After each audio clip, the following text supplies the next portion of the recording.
सबसे पहले आप ये सुने। लोग कहते हैं कि करबला में हजरत इमाम हुसैन की मदद के लिए कोई नहीं आया, लेकिन सच तो ये है कि उस दिन जमीन और आसमान की हर ताकत उनकी एक आवाज पर लड़ने के लिए तैयार थी। ये वाकया आशूरा के दिन का है। जिन्नात का बादशाह जाफर जिन अपने दरबार में तख्त पर बैठा जश्न मना रहा था।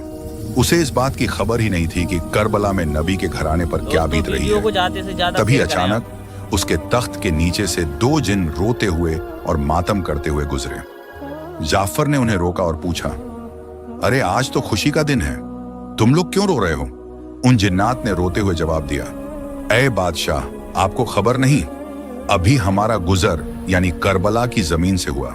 वहां हमने देखा कि रसूल अल्लाह के प्यारे नवासे हुसैन इब्ने अली खून में लथपथ हैं। उन पर तीरों की बारिश हो रही है और वो सजदे में हैं। ये सुनते ही जाफर जिन के पैरों तले से जमीन खिसक गई। उसने फौरन जश्न को रोका, सर से ताज उतार फेंका और जंगी लिबास पहन लिया। उसने अपनी तलवार निकाली और जिन्नात के एक बड़े लश्कर को लेकर हवा से भी तेज रफ्तार में करबला की तरफ दौड़ा। जाफर कहता है, जब मैं करबला की फिजाओं में पहुंचा तो मैंने एक अजीब मंजर देखा। वहां सिर्फ यजीदी फौज नहीं थी, बल्कि आसमान से लेकर जमीन तक फरिश्ते, अंबिया और जिन्नात की कतारें खड़ी थीं। वो सब अपनी बारी का इंतजार कर रहे थे कि इमाम हुक्म दें तो वो दुश्मनों को खत्म कर दें। भीड़ इतनी थी कि जाफर को रास्ता नहीं मिल रहा था। तभी इमाम हुसैन ने नजर उठाई और पुकारा, जाफर मेरे पास आओ।